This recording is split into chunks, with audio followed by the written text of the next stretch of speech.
Au Sénégal, des centaines de partisans du PASTEF, le parti au pouvoir, ont marché hier dans le centre de Dakar pour soutenir la candidature du Premier ministre Ousmane Sonko à la présidentielle en 2029. Démonstration de force une semaine après le meeting de la coalition Diomaye président, coalition qui devient une force alternative au PASTEF, puisqu'elle soutient le chef de l'État pour les prochains rendez-vous électoraux au Sénégal. Le reportage à Dakar de Pauline Le Troquier.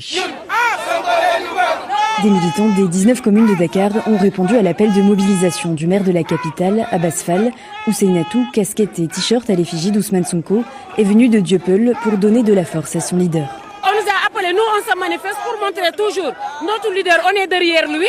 Nous on n'était pas des politiques, moi je suis coiffeuse. Moi je connais que Sonko, c'est Sonko qui m'a fait aimer la politique. Machallah. On veut que Ousmane soit élu dans le calme et mais pas dans la guerre. 2029, Ousmane Sonko, Ousmane Sonko sans les traîtres. Sans les traîtres, il y a beaucoup de traîtres dans ce pays. Ousmane Sonko sans les traîtres, insiste ce groupe de militants pour qui la prise de distance de Bassirou Diomaye Faye avec le PASTEF ne passe pas. Mais nombreux espèrent encore le voir revenir vers sa famille politique d'origine. Aminata, par exemple, relativise le fossé entre le président et son Premier ministre. Pour moi, c'est une mésentente. On l'appelle en tout cas nous à revenir vers nous. C'est le PASTEF, son parti. On sent une grande menace quand même, mais on a su résister à Macky Sall.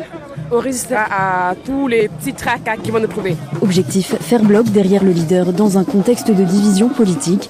Le 6 juin prochain, Ousmane Sonko devrait être réélu sans surprise à la tête du PASTEF lors du congrès national du parti.